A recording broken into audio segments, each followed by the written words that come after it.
আন্দোলন সফল হবে কি হবে না সেটা বড় কথা না। এই চুক্তি যদি বাস্তবায়ন হয় তাহলে আমাদের বাংলাদেশের অর্থনীতি একটা খাদের কিনারায় পড়বে। কারণ একটা জিনিস খেয়াল করেন, এই চুক্তিতে কিন্তু আমরা আমরা দেখতেছি এই চুক্তি অনুযায়ী আমাদের গম আমদানি করতে হবে কোনো ধরনের কারণ ছাড়াই আমেরিকার কাছ থেকে। যেই গম আমরা ইউক্রেন, ব্রাজিল সহ অন্যান্য দেশ থেকে অনেক কমে আমদানি করি। আমাদের তুলা আমদানি করতে হবে আমেরিকার কাছ থেকে, যেই তুলা আমরা অনেক কমে আমদানি করি অন্য দেশ থেকে। আমেরিকা থেকে তুলা আমদানি করলে যেটা হবে, আমাদের যে শিপের চার্জ সেটা অনেক বেড়ে যাবে, এবং সেই শিপের চার্জ যখন বেড়ে যাবে তখন আমাদের যে তৈরি পোশাক শিল্প, সেই পোশাকের দাম বৃদ্ধি পাবে, এবং সেই পোশাক আমি এখন যে ইউরোপের দেশগুলোতে বিক্রি করতে পারতেছি সেগুলোর বাজার মানে দাম বাড়ার কারণে সেই বিক্রি আমাদের কমে যাবে। আরও একটা বিষয়, এই চুক্তি বাস্তবায়ন হলে আপনারা সবাই জানেন বাংলাদেশ তো একটা কৃষি প্রধান দেশ এবং আমরা খাদ্য ফসলে স্বয়ংসম্পূর্ণ। এই চুক্তি যদি বাস্তবায়ন হয় তাহলে বাংলাদেশে জেনেটিক্যালি মডিফাইড অর্গানিজম জিএমও নামে একটা শস্য আছে, সেটা বাংলাদেশে আমেরিকা পাঠাবে, যেটা ইউরোপে নিষিদ্ধ। এই জিএমও ইউরোপে কিন্তু কোনো দেশে রপ্তানি করতে পারে না আমেরিকা। আমেরিকা স্বয়ং নিজের দেশে এই জিএমও অর্গানিজম যখন মানে বিক্রি করে তখন লেবেল দেওয়া থাকে এটা জিএমও অর্গানিজম।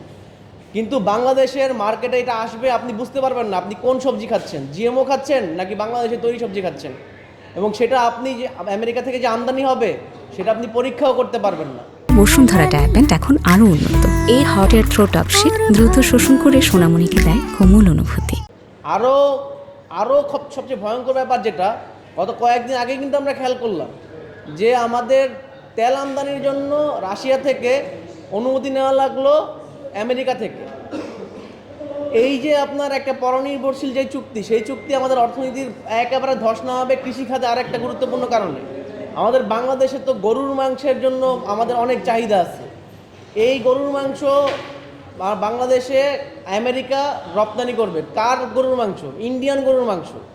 যেই গরুর মাংস আমি ইন্ডিয়ার কাছ থেকে 400-500 টাকায় কিনতে পারি, সেই একই গরুর মাংস আমরা আমেরিকার কাছ থেকে 600 টাকা 650 টাকায় কিনবো, এবং সেটা বাংলাদেশে বিক্রি হবে 700 টাকায়। এবং যদি আপনার ইন্ডিয়ান গরুর মাংস এভাবে বাংলাদেশে বিক্রি হয় তাহলে যারা আমাদের গ্রাম অঞ্চলে যে কৃষকরা গরু পালতেছেন তারা ক্ষতির শিকার হবেন, এবং আমাদের এই যে গরুর মাংসের যে শিল্প সেটা তো ধস নামবে। পোলট্রির যে কথা আসলো, সেই পোলট্রিতে কীভাবে ধ্বংসের শিকার হব? এই ফার্মের মুরগি যে আমরা আমাদের যে বাজারে আমাদের সবাই আমরা মধ্যবিত্ত থেকে শুরু করে গরিব মেহনতি মানুষ আমরা খাই, সেই যে খাবারটা পোলট্রি মুরগির খাবার, সেই খাবারটা কিন্তু আমাদের দেশীয় শিল্পের মাধ্যমে উৎপাদিত হয়, এবং সেই খাবারটা আপনার কোনো ধরনের কারণ ছাড়াই, কোনো শর্ত ছাড়া আপনার আমদানি করতে হবে আমেরিকার কাছ থেকে। সেটা যখন আপনি আমেরিকার কাছ থেকে আমদানি করবেন, সাময়িকভাবে ধরেন সেই পোলট্রি মুরগির খাবারের দাম প্রতি বস্তা প্রতি 50 টাকা কম হইল।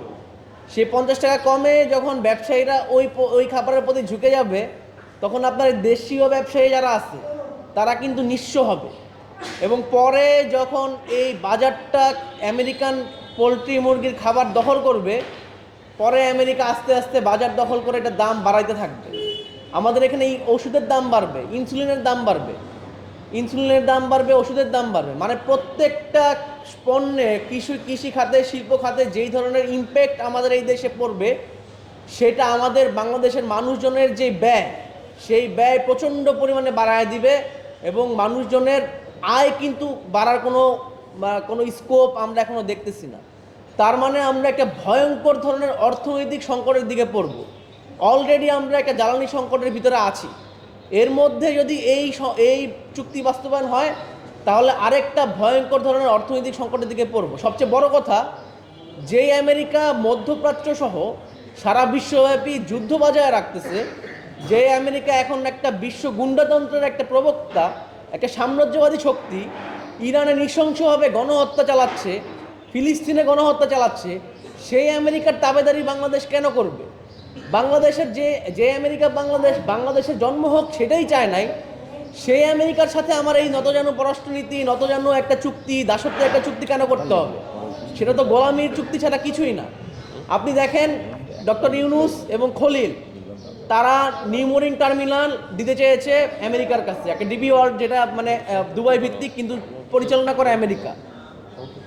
এই যে দুবাই ভিত্তিক যে নিউমোরিং টার্মিনাল দিতে চেয়েছিল, সেটা কিন্তু আমাদের একটা লাভজনক টার্মিনাল ছিল, সেখান থেকে আমাদের অনেক রেভিনিউ হইতো। তো এটা কিন্তু আন্দোলনের চাপে, মানুষজনের মানে আন্দোলনের চাপে সেটা কিন্তু বন্ধ করতে বাধ্য হয়েছিল অন্তর্বর্তীকালীন সরকার। এবারও যদি আমরা আন্দোলন করব, আমরা আশাবাদী মানুষজন ঐক্যবদ্ধ হবে, এই চুক্তির বিরুদ্ধে সংগ্রাম করবে এবং এই চুক্তি বাতিল হবে। এবং এই চুক্তি বাতিল না হলে বাংলাদেশ একটা চরম মাত্রায় অর্থনৈতিক সংকটের মধ্যে পড়বে। আচ্ছা, আরেকটা বিষয় এটার সাথে যুক্ত, এই চুক্তির সাথে আরেকটা